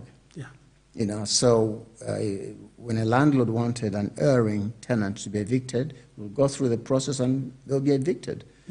We issued orders typically within 2 weeks of the hearing.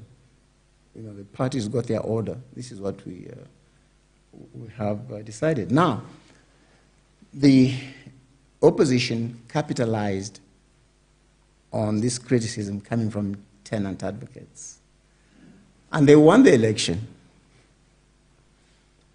And the first meeting I had with my minister, I took my director of operations, who was like my chief of staff, and the minister came with his chief of staff. And then I said, Minister, congratulations, welcome. I just wanted to talk to you about the promises you made during the campaign. We noted every single promise they made that related to housing. And then I produced this big sheet of paper. This policy we can implement. This is a cost. This policy, and I remember at the end of it, the minister saying, Mr. Chairman, is there any way we can have the same policies but at a lower cost? and see, that's how you start a productive discussion. But to begin with, you didn't feel that you'd lose your job because I was a new minister? No.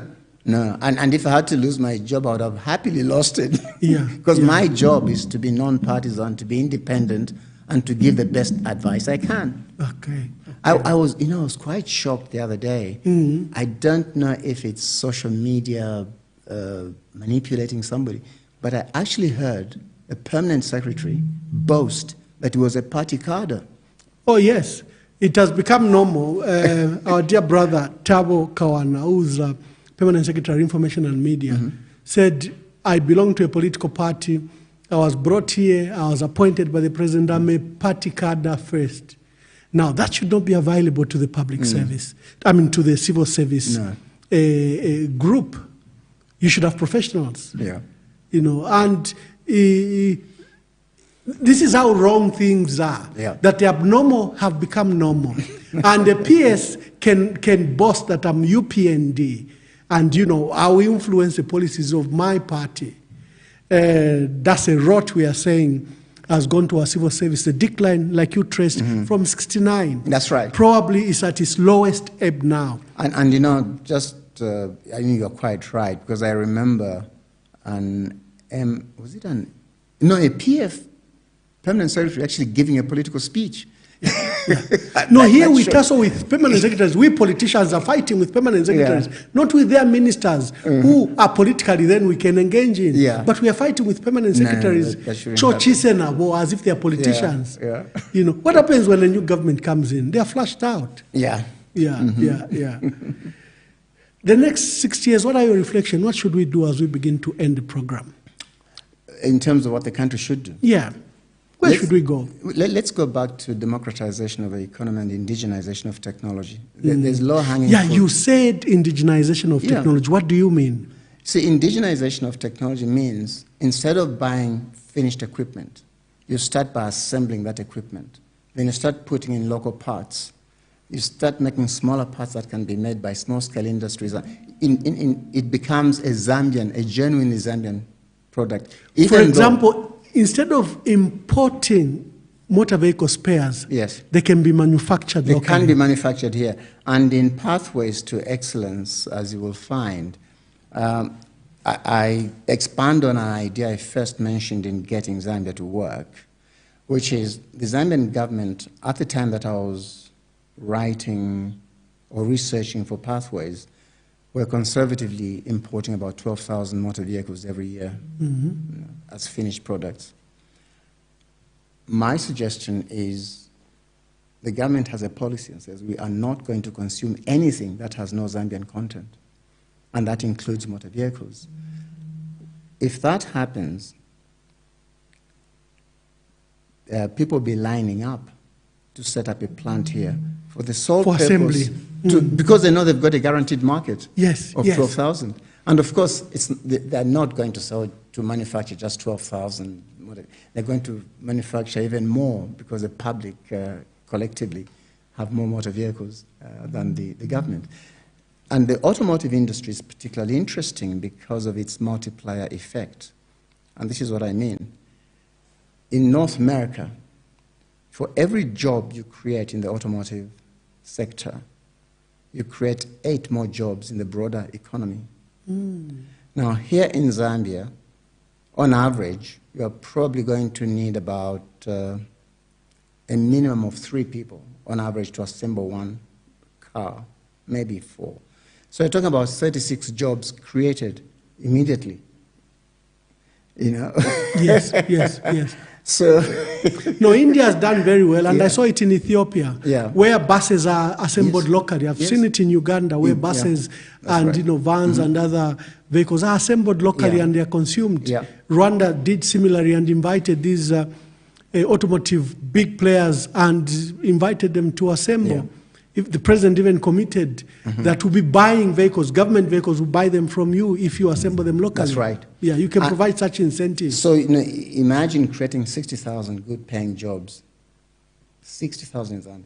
You do the same thing for things like army uniforms. Do the same thing for school desks. And the government actually is talking about encouraging local manufacture. Well, that they're on the right track.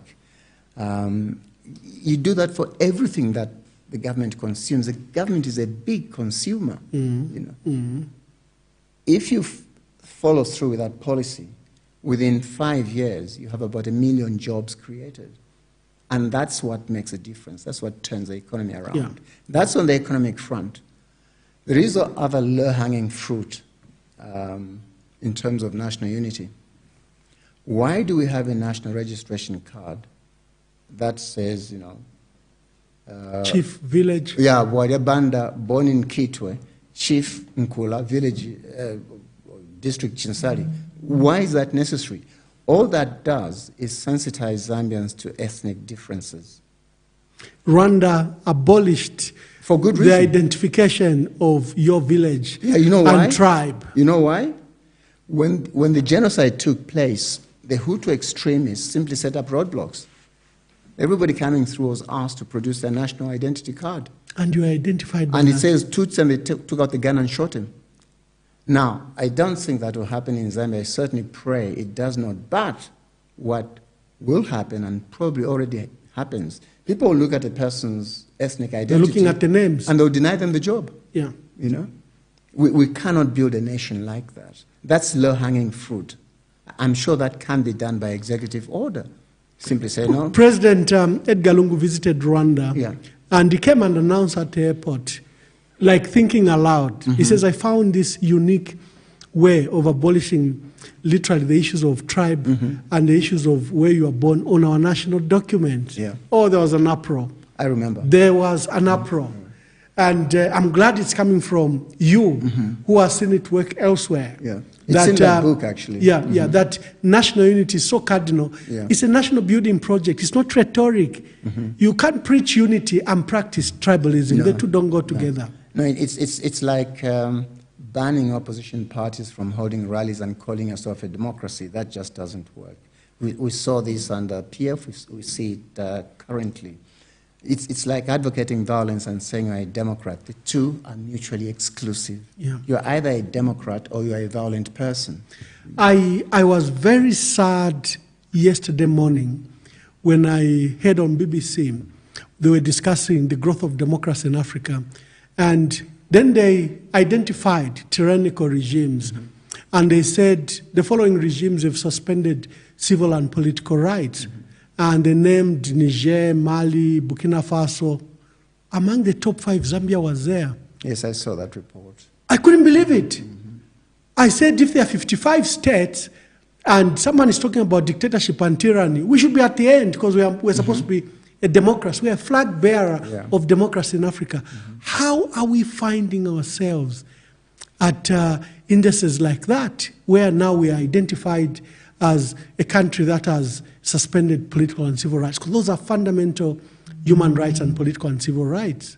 Yes, one of your guests, by the way, I've watched through of your podcast. Oh, thank you, thank you. And you have excellent guests, even the ones I don't agree with. I listen to carefully because sometimes they make sense. Yeah. and anyway, they have an important viewpoint to put across. In any case, one of them said there was a disconnect currently between the head of state and the government, or the head of the party and the political party. That is possible because if that's the case, it creates a space for abuse of rights because you don't have consistency. You don't have consistent commitment to democratic values. But that statistic you quoted is very worrying.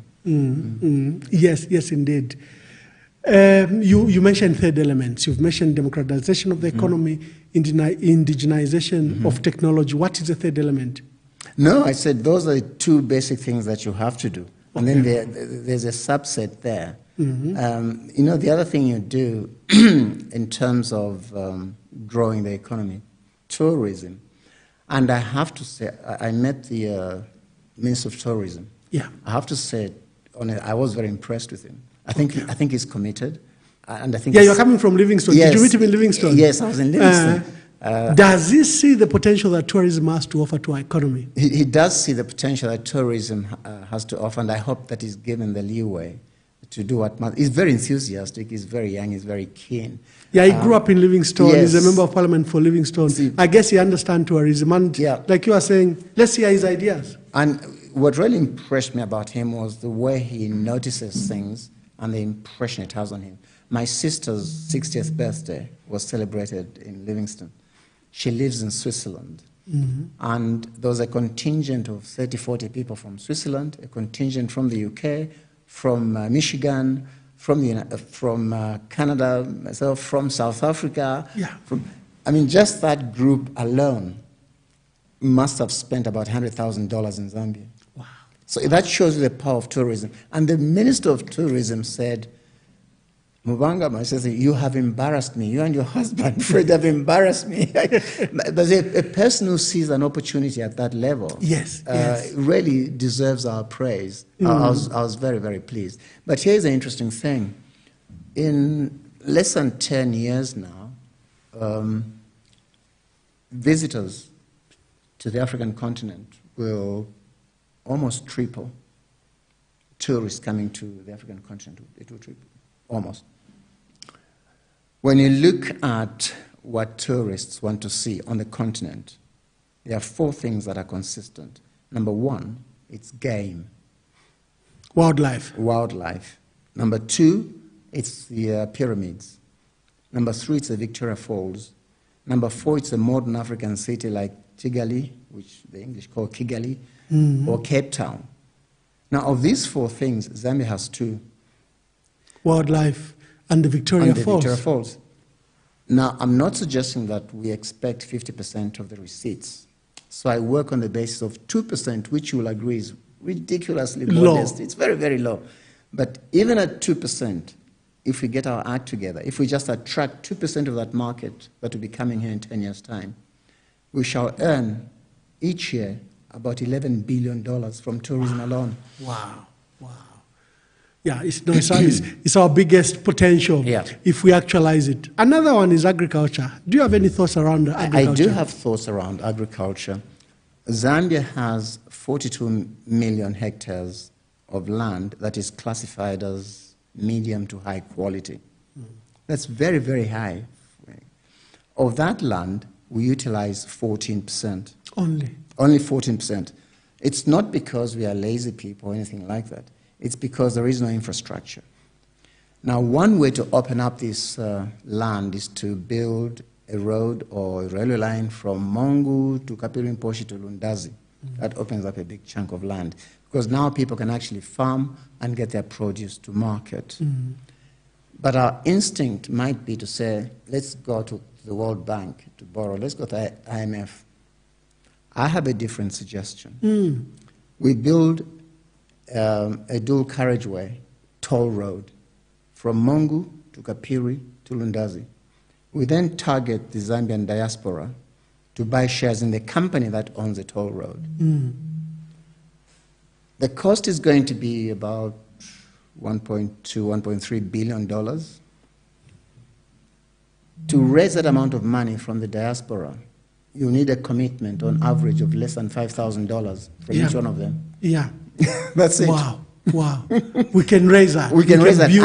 And we do know from the World Bank that of our 300,000 strong diaspora, 90%, which I think is 270,000, want to invest in Zambia.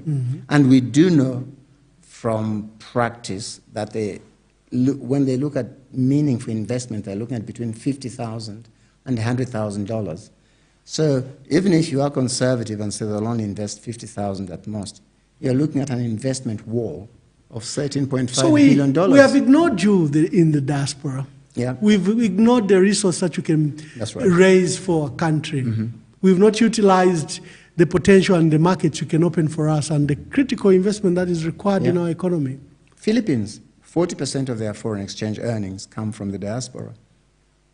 I saw the numbers even for countries like Nigeria and Ghana. They're in billions of dollars. You talk about Ghana. President John Kufuor, when he was president, I met him quite often because we went to the same college. Yes. He went, I think, 15 years before I got there, but coincidentally, we were taught philosophy by the same professor.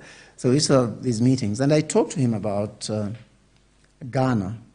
And at that time, they were just introducing dual citizenship. And I said, but Mr. President, why? He says the remittances. Yeah. And indeed, when they introduced, the year before they introduced dual citizenship, Ghanaians were sending home $400 million a year. 18 months after introducing dual citizenship, Ghanaians sent home $1.5 billion to the country. So it's a money earner. It's a money earner. Just one single policy. That's right. That's why policy is important. Policy needs to be made actionable. And no one can make that policy actionable except a professional, non-partisan civil service that acts as a custodian of the long term. Yeah. No, wonderful, wonderful. As we come to the end of this debate and this conversation, what are the prospects for our country? Currently, There's an economic low downturn. Currently, there's gloom. You've seen the difficulties our country is facing from every sector. Of course, there's a government that is proposing solutions. We are all discussing those solutions. Some we feel that are inadequate. The reliance heavily on foreign investment and the IMF, excluding resources like the ones we've discussed, personally do worry me that we may not have fundamental policy to get us out of the hole. Even if we change presidents maybe in the next 5 years, again, we may not see that solution that I think our people are looking for. Mm-hmm. What are the prospects for our country? It's entirely up to us. If we put our minds to it, in 10 years from today, we could be the most successful economy in the world. It's within our power to do that. Yeah. But in order to do that, we need a mindset shift. We need to believe more in ourselves. We need to understand our history. We need to regain our confidence. And that's why I think it's the first chapter or the second chapter of that book is devoted to the history, just to show people what has been done in the past and what we can do in the future. We need also to understand that being a politician is not the only job in the world. Yeah. You know, some people die to be a cabinet minister in Zambia. Yeah.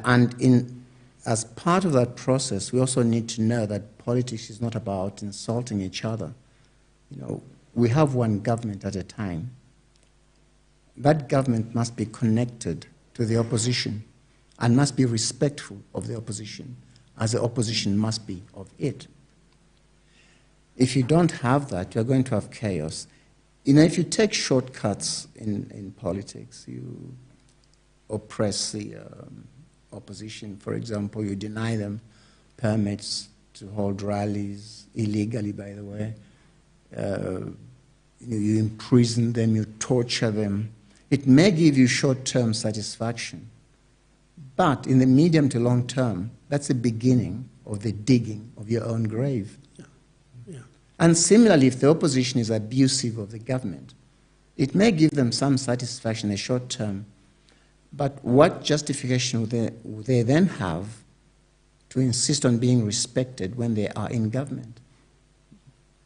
The opposition they are today, unless they have discipline, would be the opposition they have tomorrow. Mm-hmm. Or the government that they disparage. You are in opposition today, you have an opportunity to be That's right. to be in government next time. That's right. And the roles can reverse like they reverse regularly in democracies. Yeah. So our conduct of politics, that for me also worry me. Probably why you professionals, well-respected people, keep away from our politics is because of the toxicity of our politics. It's toxic, and it's actually it might be in that book as well. Yeah. I bemoan the underrepresentation of women in politics, and I attribute it to the toxic nature of the business. You know, very few women would want to be subjected to that. To literally abuse. This is abuse. And when you exclude women, that's more than half the population. When you exclude them, by definition, you are excluding your best talent from politics. And what's the end result? Laughable mediocrity. Except in some cases, it's tragic mediocrity. Now, your book talks about Zambia pathways to excellency. By implication, it's saying there's mediocrity currently. I unfortunately have to say, for many years now, we have tended to glorify mediocrity. Briefly speak to that. Well, people who have really had excellent ideas have been branded as eccentric, not one of us. This is not African, this is not Zambian. And in the process, we've excluded excellence. And when you exclude excellence, of course you are left with mediocrity. And it's not a new thing. Yeah. Look at, say, Mr. Valentine Musakanya, described by the Observer newspaper as the most talented of his generation, Zambian of his generation. Yes. And the way it was just taken out of government. And criminalized. Yeah, and then he went to the private sector and, of course, did very well, made lots of money, and employed his talent in the service primarily of IBM, when he could have been employing that talent in the service of Zambia. People. We had a young woman journalist here, relatively young, Maureen Kaunda, appointed Director General of ZNBC. Yeah.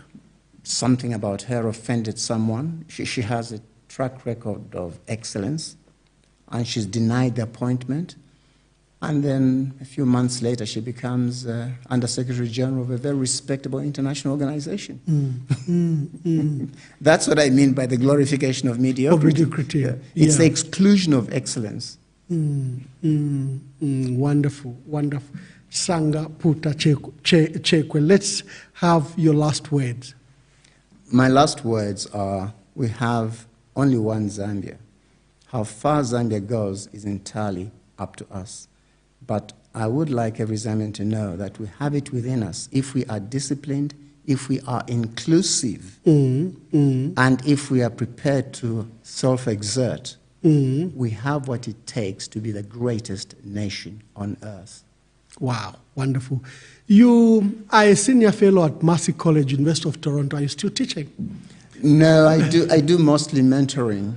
Yes. Okay. And I'm taking the opportunity to expose young people, particularly Zambians, to academia at that level. Yes. And you are supporting young people in universities. Just speak briefly about that. Oh, that's the Masomo Education Foundation. Yeah, that became a charitable organization in Canada in 2005. And the hope then was that we would send maybe one student every 2 years, because we didn't have much money. It was family money and friends and so on. But in 2008, we sent 3 students to university, and then 2, and then 3, and then occasionally of 5. Well, last year we sent 10. Wow. And this year we're sending another 5. We've already produced 4 medical doctors, 1 civil engineer, 1 pharmacist, and... How do they apply? Where are you getting these Zambian students? We apply on community... We advertise on community radio, social media, and the idea is to reach as many parts. In fact, the idea is to reach every part of Zambia. And the criteria are financial constraint. The student must be in danger of dropping out on account of lack of financial resources, or they must demonstrate they're unable to enter university because they are financially constrained. They must be academically bright, of course. 3, they must have leadership qualities. And we ask them to write a statement about their vision of Zambia. We are looking for future leaders, people who can manage a multicultural society, people who believe in merit. And it's very easy to convince them now the value of merit, because all of them were given scholarships on merit. You didn't have to know them. No, we didn't have to know them. And in fact, one of the ways we ensure that we really are getting the very best, we do 2 things. We have clear criteria, and then we have an independent selection committee made up of eminent Canadians. Wow. This year's selection committee chair is John Tory, the former mayor of Toronto, and also former leader of the opposition at Queen's Park in Ontario. Wow. Last year's chair was a former secretary of cabinet. We've had a former professor of medicine, that sort of thing. So by the time the names are coming to you, they've been selected by others independently, clearly on merit.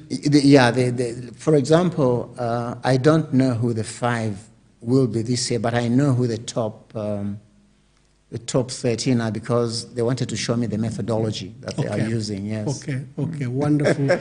No, I would like to celebrate you. We brought you to the Conversation podcast for Zambians, to remind Zambians, the extent of talent we have in our country and the wonderful things you are achieving out there. Even when you achieve as a Canadian, they know you are Zambian, and therefore you are flag bearer, you are ambassador out there, and our country benefits from that relationship. Thank you for spending time with us. We know you are here on a very tight program in Zambia. You will be here just for a few days and fly out to Canada. To our dear viewers, we were honored by the presence of Mr. Chisanga Puta-Chekwe, and a renowned Zambian serving in Canada. You know, he's an academic, he's a lawyer, he's a researcher, and he's a published author, something I love about him. Kanabesa, mkende wino na bamayo mubaposhe, na bana bonse mubaposhe. Kwa inatash. Thank you very much. God bless you. God bless our country. Until next time, shalom, shalom.